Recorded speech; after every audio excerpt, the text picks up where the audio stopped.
Assalamualaikum. Jadi di video kali ini saya akan mereview materi yang telah dibawakan oleh kelompok 3 mengenai paragraf dalam bahasa Indonesia.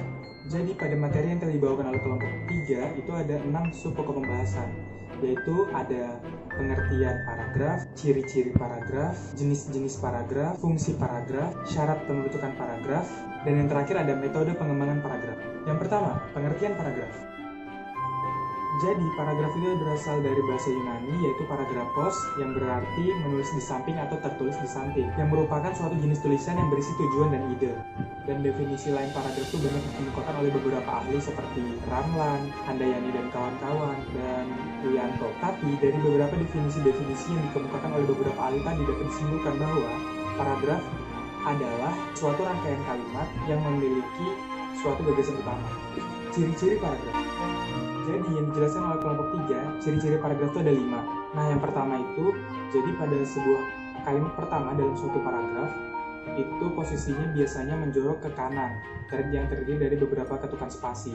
Namun, ada juga yang berbentuk lurus, namun terdapat seperti spasi, jarak spasi antar barisan, yang menandakan bahwa itu ada perbedaan paragraf. Yang kedua, dalam suatu paragraf itu pasti terdapat suatu gagasan utama yang disampaikan oleh penulis atau pengarang. Yang ketiga, dalam setiap paragraf itu pasti terdapat suatu kalimat utama atau kalimat topik yang digunakan untuk penyampaian gagasan utama si penulis dalam karangannya.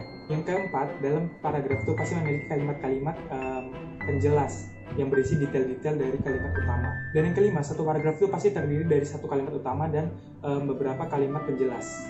Jenis paragraf. Jadi jenis-jenis paragraf itu ada 5. Yang pertama ada deskripsi, eksposisi, persuasi, argumentasi, dan narasi. Pertama itu ada deskripsi. Jadi paragraf deskripsi itu berisi tentang penggambaran mengenai objek, mengenai tempat, bahkan mengenai situasi yang digambarkan oleh si penulis supaya pembaca itu bisa merasakan apa yang ditulis dalam karangan tersebut. Yang kedua tadi ada paragraf eksposisi, itu tuh berisi mengenai suatu ilmu pengetahuan yang bersifat ilmiah atau non-fiksi. Jadi berguna untuk menambah wawasan si pembaca. Ketiga ada persuasi. Jadi paragraf persuasi ini adalah paragraf yang berisi ajakan yang mengutamakan emosi atau perasaan si pembaca. Yang keempat ada paragraf argumentasi, itu tuh berisi tentang pendapat si penulis terhadap suatu hal yang disertai dengan penjelasan. Dan yang terakhir itu, yang kelima ada narasi. Jadi paragraf narasi ini merupakan paragraf fiksi maupun non-fiksi yang berisi rekaan, kisah maupun pengalaman berdasarkan perkembangannya dari waktu ke waktu sehingga pembaca itu seolah-olah merasakan sendiri dalam peristiwa tersebut. Nah, jenis kalimat itu juga ada berdasarkan letak kalimat utamanya. Yang pertama itu ada deduktif, lalu induktif, deduktif-induktif, dan yang terakhir tersebar. Nah, untuk yang deduktif itu kalimat utamanya terdapat pada awal paragraf. Nah, untuk yang induktif itu kebalikannya dari deduktif, berarti dia berada pada akhir paragraf. Nah, untuk deduktif-induktif itu sesuai namanya, berarti dia kalimat utamanya itu berada pada awal maupun akhir dari paragraf tersebut. Nah, kalau yang tersebar, karena namanya tersebar, berarti kalimat utamanya tersebar dari seluruh paragraf tersebut. Fungsi paragraf.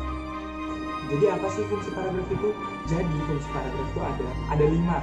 Yang pertama itu paragraf itu jadi dapat menjadi sebuah pengantar ide-ide yang disampaikan secara logis bagi si penulis. Paragraf juga dapat digunakan sebagai media untuk mencurahkan perasaan maupun emosi si penulis. Paragraf juga dapat membantu si pembaca untuk memahami peristiwa-peristiwa yang ada dalam suatu karangan. Paragraf juga memudahkan penulis untuk menyusun ide-ide. Paragraf juga dapat membantu si penulis untuk mengembangkan ide-ide yang telah dituangkan dalam suatu tulisan. Syarat pembentukan paragraf. Jadi syarat pembentukan paragraf itu yang pertama ada kesatuan.